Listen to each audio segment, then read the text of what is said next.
Pope Leo XIV, what you should do with the leftover bread at home, shocking revelation. In many homes across the Hispanic world, bread is more than food. It is a symbol of family unity, of shared tables, of simple love. It is present at breakfasts, lunches, dinners, religious rituals, and even in everyday gestures like bringing someone a bag of fresh bread. But have you ever wondered what happens when that bread is left over? Do you throw it away? Do you save it without knowing why? Do you feed it to animals or forget it in a bag until it hardens like a rock? This video covers one of the most surprising revelations spoken by Pope Leo XIV, a teaching that has shaken consciences and restored the sacred meaning to an act we once believed to be routine. Pope Leo XIV, known for his direct, simple, and deeply spiritual style, shocked the world when, in a private homily, later leaked by a Vatican journalist, he declared that every ignored crumb cries out from the silence. He wasn't speaking metaphorically. He was talking literally about the leftover bread in our homes, about what we do with it, and about the invisible consequences we unknowingly carry. His words struck a deep chord, especially in regions where bread traditions are steeped in Christian symbols, humility, and care. This video will take you step by step through what he said, why he said it, and how this teaching can change the way you see one of the oldest and most sacred foods in the world.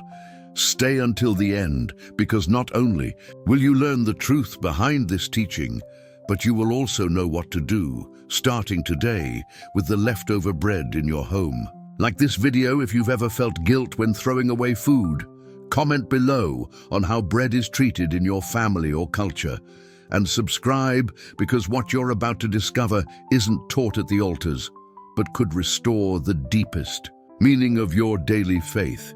In a small town in inland Castilla lives Doña Encarnación, an 82-year-old woman who has never allowed even a single piece of bread to be thrown away in her home. Since she was a child, her grandmother taught her that bread is not to be stepped on, not to be thrown away, not to be forgotten, because it represents the body of Christ, but also the body of human labor, of sweat, of time. Yet, this tradition slowly faded with the years. New generations, increasingly distant from ancient rituals and symbols, began to see stale bread as just another waste item, stripped of emotional or spiritual value. And so, slowly, not just food was being discarded, but the conscience that once accompanied it. Pope Leo XIV spoke about this with unexpected intensity in a meeting with catechists from South America. He shared the story of a family that had been plagued for years by disunity and a heavy spiritual atmosphere with no apparent cause. Until, during a house blessing, the priest discovered that leftover bread was being thrown away daily with the rest of the trash.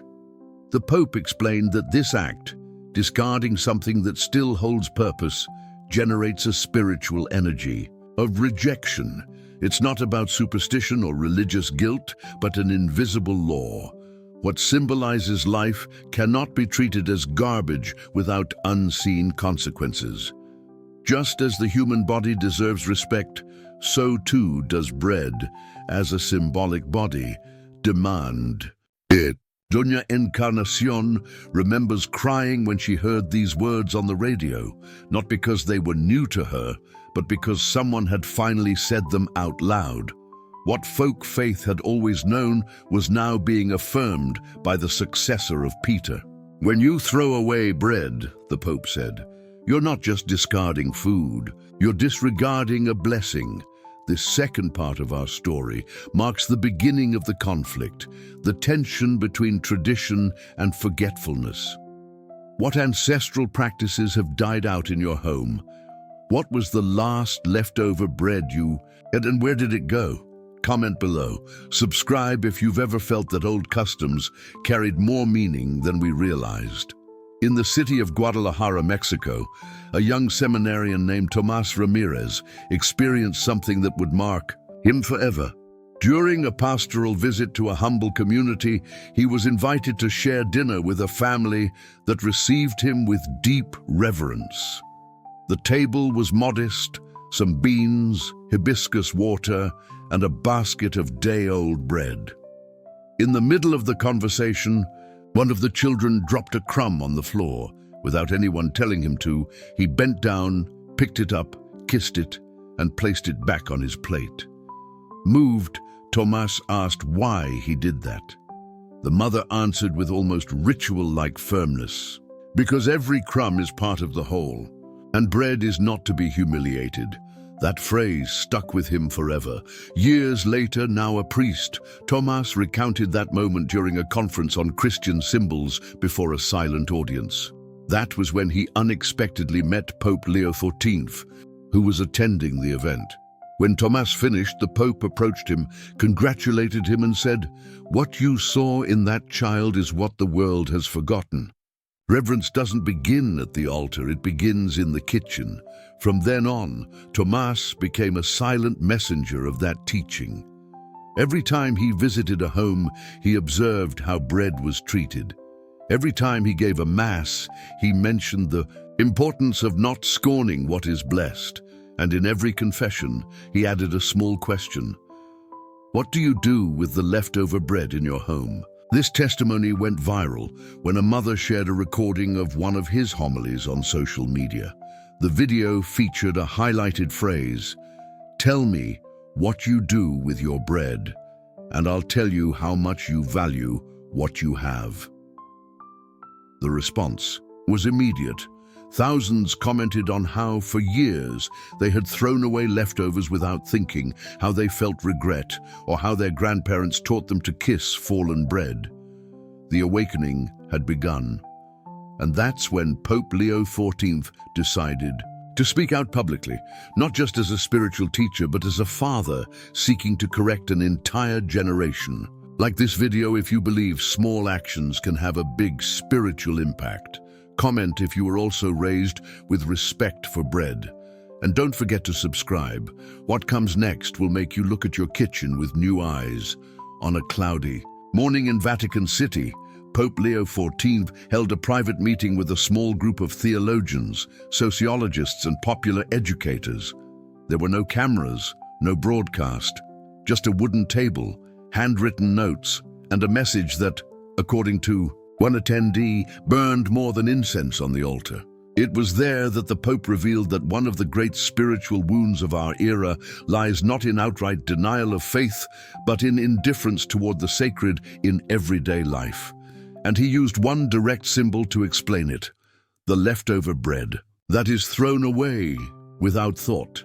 We consecrate bread on the altar, he said, but we profane it at home. One of the attendees, Chilean priest Ernesto Avila, broke into tears. He said that for years he had felt a soft darkness inside the homes he visited, a heaviness he couldn't explain. He thought it was family issues, hidden sins, residual energies. But when he heard the Pope speak about how disregarded bread could become a spiritual rupture, everything made sense. Bread is humble, said Leo XIV. It does not defend itself, it does not scream, but it holds memory, and if it is scorned where it should be loved, that wound spreads silently. It was then that the Pope made an unusual request that each of those present, upon returning to their communities, begin a silent mission of reconciliation with bread. That they teach, without scandal or sermons, how to restore its lost dignity. That meeting remained secret for over a year, but in a recent interview, one of the theologians revealed fragments of the Pope's speech, and its impact was immediate. Prayer chains began to form to repair the contempt, and entire families decided to change their habits. Some began drying leftover bread and giving it to those with animals. Others grated it for new recipes without discarding a single crumb. But most importantly, bread began to be seen with new eyes, not as just another food, but as a symbol of daily gratitude. Do you also feel we've stopped valuing small things?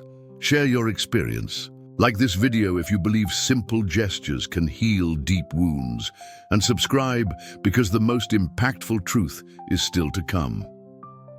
As he delved deeper into the symbolism of bread, Leo XIV began to build a bridge between Christian culture and the ancestral customs of various regions of the world.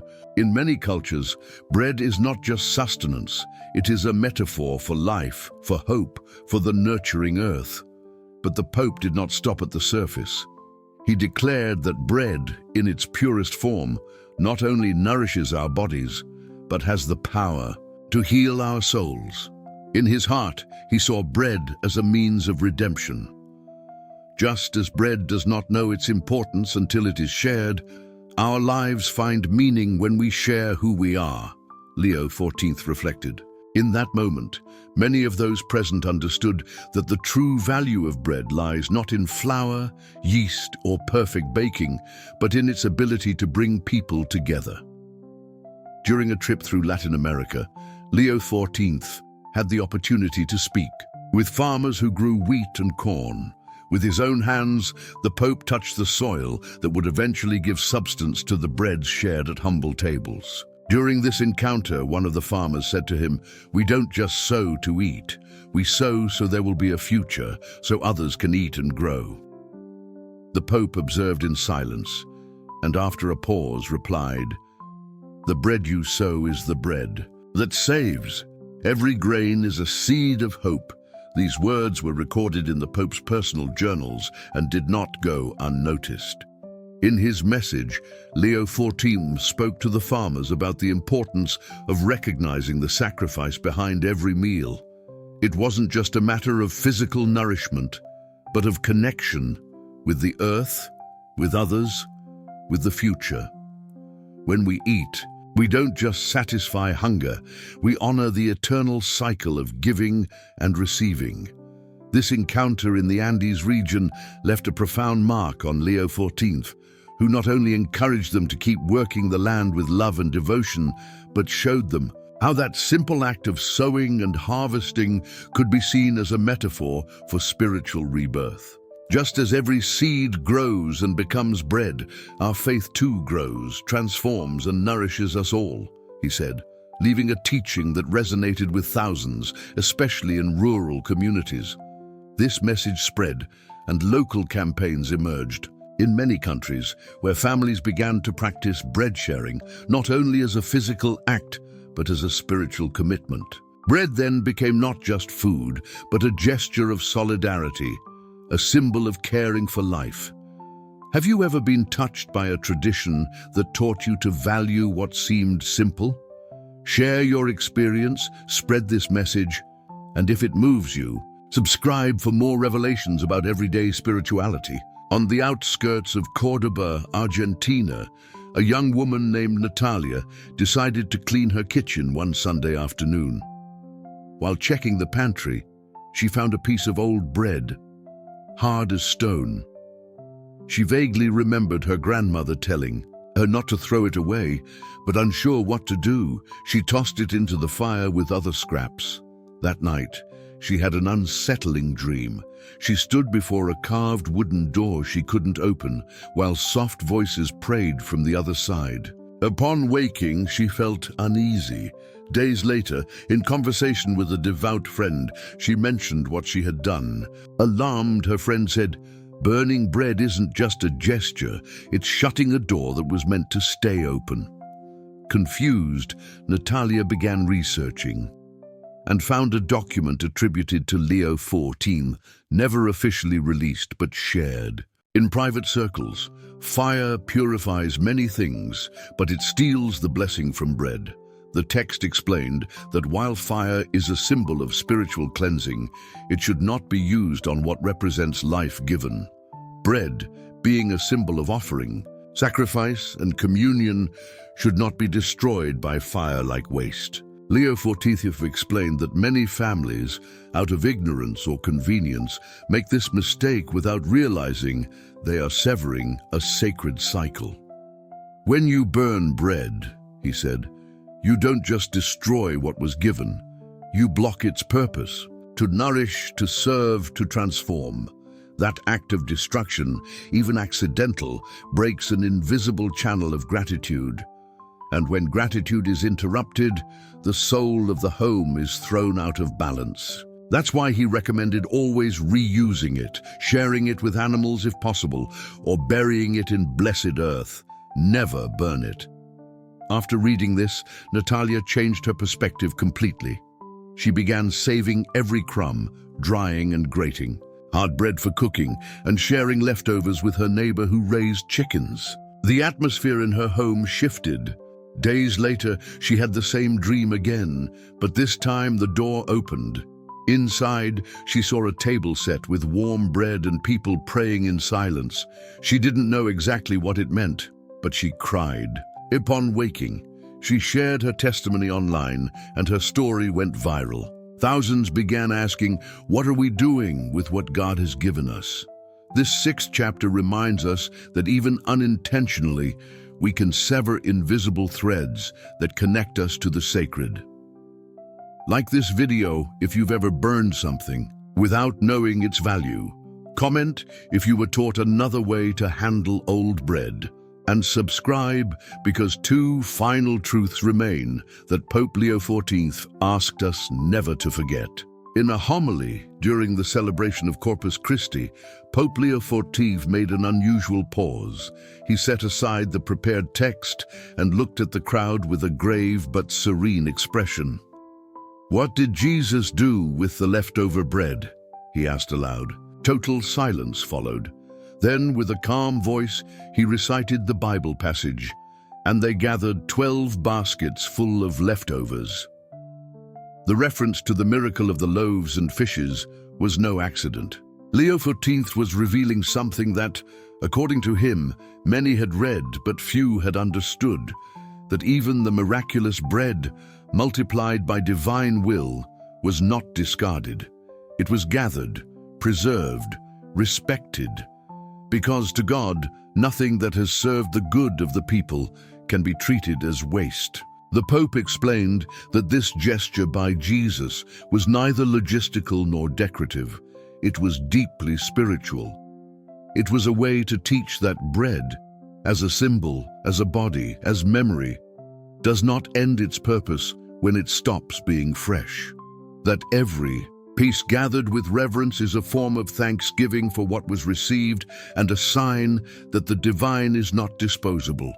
Leo XIV said, "God does not throw away what he has multiplied, and we, who barely receive, treat it like garbage." These words triggered a wave of reflection among those present. Some began to cry. Others simply stared at the floor, remembering the last time they threw out bread without thinking.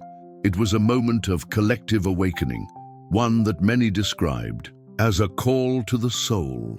Following that homily, movements called baskets of crumbs emerged in several cities. Small boxes placed in parishes, schools, and homes where leftover bread could be deposited, to later be taken to farms, shelters, or reused in soup kitchens. It wasn't just an act of charity. It was an act of restoration. And every crumb collected became a symbol of renewed respect. Many priests began including small reminders in their sermons.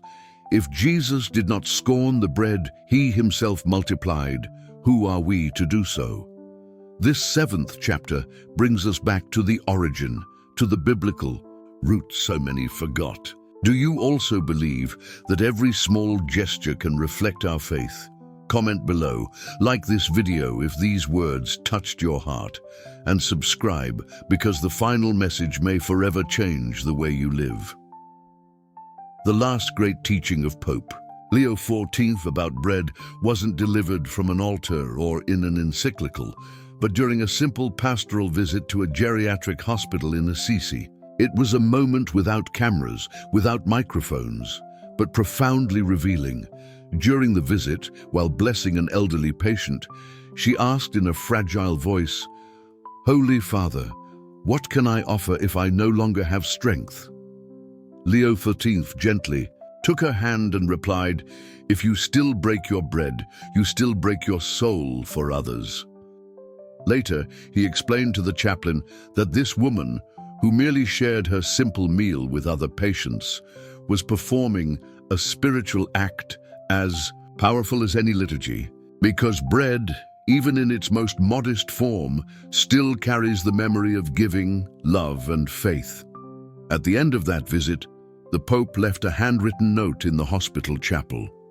It read, "What you do with bread says more about your faith than any word. Bread speaks in silence." That phrase took on a life of its own. It was transcribed on church murals, shared on social media, printed in parish leaflets. But more than words, it inspired action. Young people began bringing bread to elderly neighbors. Families resumed baking bread at home as a ritual of unity. In poor communities, leftover bread in baskets began to be distributed among families in need. And even in urban settings, where time seems to trample consciousness, small groups committed to turning the act of not wasting bread into a symbolic vow, a commitment to respect, gratitude, and everyday spirituality. Now, after everything you've heard, the question is simple but profound. What will you do with the leftover bread in your home? This journey hasn't been just about food, it's about recognition, about remembering that the sacred isn't only in grand churches or Gregorian chants, but in the hands that break bread with intention and reverence. If something inside you changed today, if you felt a calling to look differently at what once seemed insignificant, write in the comments. Tell your story. Like this video, if you believe that faith also lives in the small choices. And above, all subscribe, because on this channel we continue revealing what the world has forgotten, but what heaven still honors, the small gestures that have the power to open eternal doors.